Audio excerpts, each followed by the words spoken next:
Assalamualaikum warahmatullahi wabarakatuh. Perkenalkan, nama saya Sylvia Maharani dengan NIM 0320011201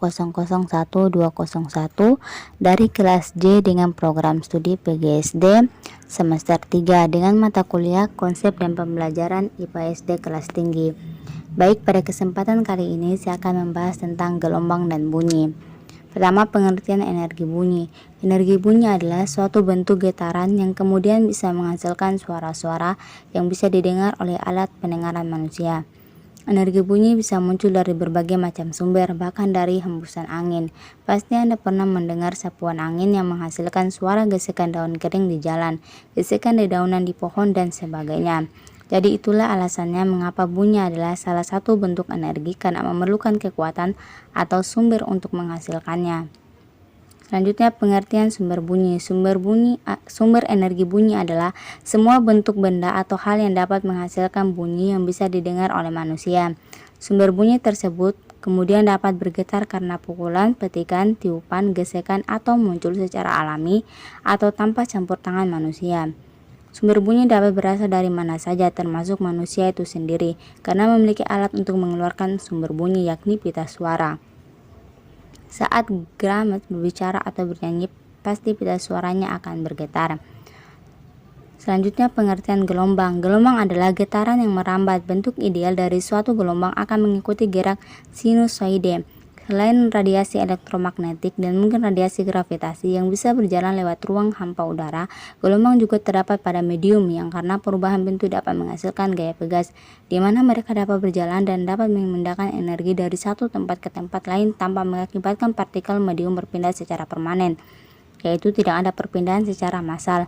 Secara umum, gelombang terbagi menjadi kelompok gelombang berdasarkan arah rambat dan kelompok gelombang berdasarkan medium rambat. Nah, berdasarkan arah rambatnya, gelombang dapat dikelompokkan menjadi gelombang longitudinal dan gelombang transversal. Sedangkan berdasarkan medium perambatannya, gelombang dikelompokkan menjadi gelombang mekanik dan gelombang elektromagnetik. Selanjutnya adalah gelombang bunyi. Gelombang bunyi adalah gelombang longitudinal karena partikel getarnya searah dengan rambatan gelombang. Nah, gelombang bunyi dapat menjalar di dalam benda padat, benda cair, dan gas. Selanjutnya, agar bunyi yang ada dapat didengar dengan baik, maka ada beberapa syarat yang harus terpenuhi, yakni yang pertama, ada sumber bunyi yang bergetar, contohnya senar gitar, speaker, lonceng, garpu tala, dan lain sebagainya. Kedua, ada zat perantara tempat bunyi merambat, contohnya air, logam, kayu, tanah, batu bara, gas, LPG, dan sebagainya. Ketiga, ada alat penerima bunyi atau pendengaran, contohnya telinga, hidrofon, mikrofon, dan lain-lain. Selanjutnya adalah cara gelombang bunyi dapat didengar oleh telinga. Nah, yang pertama itu gelombang bunyi dikumpulkan oleh kuping telinga atau aurikel, lalu masuk ke dalam telinga luar menggetarkan gendang telinga atau tympanic membran melewati kanal pendengaran atau kanal auditori. Selanjutnya, di dalam telinga tengah, getaran-getaran ini dilewatkan melalui 3 buah tulang yang diberi nama martil atau malleus, landasan anvil, dan sangurdi atau stiruf. Selanjutnya, tingkat oval dan ketiga tulang tersebut berfungsi sebagai penguat atau amplifier tekanan bunyi. Tekanan bunyi diperbesar kira-kira 60 kali. Tekanan bunyi dari tingkat oval kemudian diteruskan melalui cairan di dalam koklea. Nah, selanjutnya getaran-getaran cairan di dalam koklea mempengaruhi beribu-ribu saraf yang mengirim isyarat ke otak kita. Otak kita lah yang mengolah isyarat tersebut dan membedakan berbagai macam bunyi. Selanjutnya, macam-macam bunyi. Pertama, audiosonik, kedua infrasonik, yang ketiga ultrasonik. Oke, yang pertama audiosonik. Audiosonik merupakan frekuensi bunyi yang dapat didengar oleh manusia pada umumnya. Frekuensinya berkisar antara 20 Hz sampai 20.000 Hz. Kedua, infrasonik merupakan frekuensi bunyi yang lebih rendah dari 20 Hz atau lebih rendah dari yang bisa didengar oleh manusia.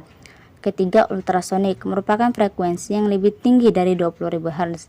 Beberapa hewan mampu mendengar frekuensi ini dengan baik. Nah, contohnya anjing. Hewan ini mampu mendengar sampai 40.000 Hz. Kucing mampu mendengar sampai 60.000 Hz. Dan lumba-lumba mampu mendengar sampai 150.000 Hz.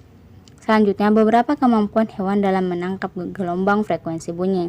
Pertama, ada kelelawar menggunakan frekuensi 100.000 Hz untuk navigasi gerakan terbang.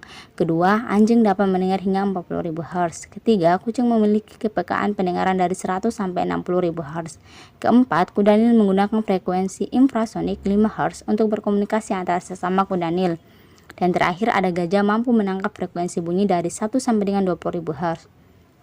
Kemudian macam-macam bunyi. Pertama ada nada. Nada adalah bunyi yang frekuensinya teratur dan enak didengar, misalnya bunyi alat musik, gamelan, dan nyanyian.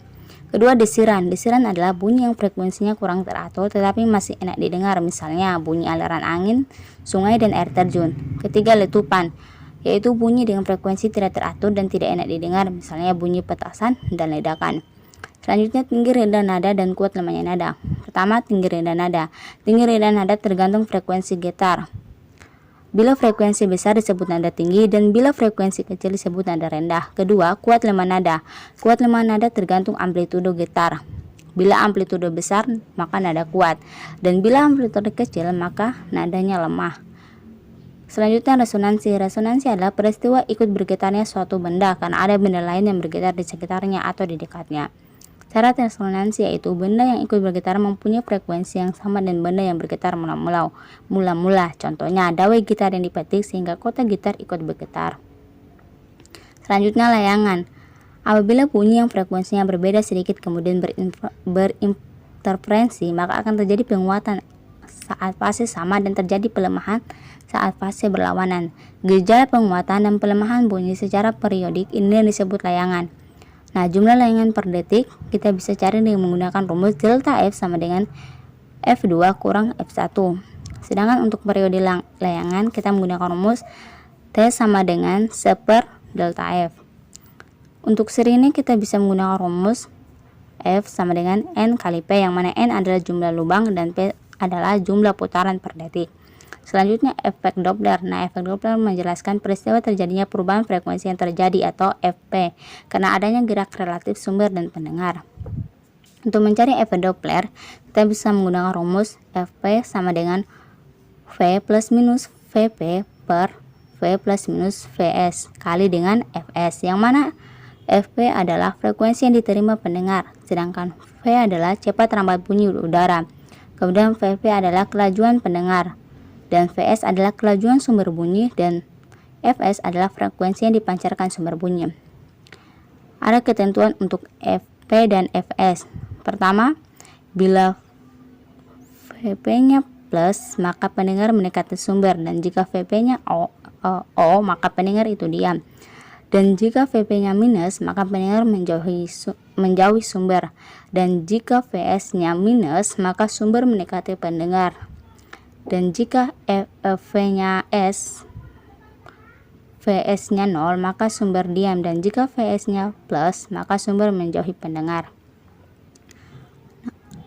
Kita juga bisa mencari rumus efek Doppler menggunakan rumus Vp sama dengan V tambah Vs kurang Vp diper dengan V tambah Vw kurang Vs kali Fs, yang mana V adalah frekuensi yang diterima pendengar, sedangkan V adalah cepat rambat bunyi di udara, dan Vw adalah kelajuan angin di udara, dan Vp adalah kelajuan pendengar, dan Vs adalah kelajuan sumber bunyi, dan Fs adalah frekuensi yang dipancarkan sumber bunyi.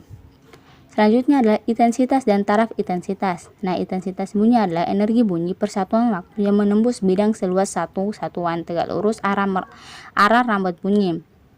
Rumusnya yaitu untuk mencari intensitas bunyi yaitu I sama dengan energi waktu per luas atau sama dengan daya bunyi atau P per luas yang dilambangkan A atau watt per meter kuadrat. Intensitas bunyi yang terlemah dan masih dapat didengar disebut intensitas ambang atau I0. Harga I0 tergantung besar kecilnya frekuensi bunyi. Contohnya F sama dengan 1000 Hz, maka I0-nya sama dengan 10 pangkat minus watt per meter kuadrat. Taraf intensitas atau TI. TI sama dengan log I kurang log I0 sama dengan log I per I0 bel. Atau kita bisa juga mencari taraf intensitas menggunakan rumus TI sama dengan log I per I0 bel atau sama dengan 10 log I per I0 dB. Nah, taraf intensitas beberapa macam bunyi. 1.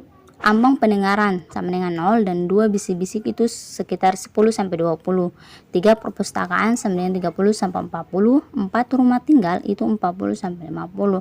5 percakapan sekitar 60 sampai 70.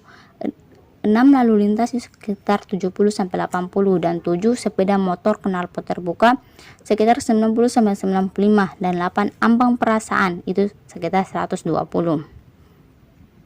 Di sini Baik, di sini ada contoh soal sebuah keping sirine dengan 2 deret lubang masing-masing sebanyak 40 dan 30 diputar pada 600 rpm. Berapa frekuensi masing-masing bunyi yang dihasilkan keduanya? Nah, kita bisa jawab yang pertama itu diketahui bahwa 600 rpm sama dengan 10 rps, N1-nya sama dengan 40 dan N2-nya sama dengan 30. Nah, kita bisa mencari F1-nya sama dengan N1 kali P sama dengan 40 kali 10 sama dengan 400 Hz. Dan F2-nya sama dengan N2 kali P sama dengan 30 kali 10 sama dengan 300 Hz. Mungkin itu saja yang dapat saya sampaikan tentang gelombang dan bunyi. Saya akhiri dengan ucapan Assalamualaikum warahmatullahi wabarakatuh.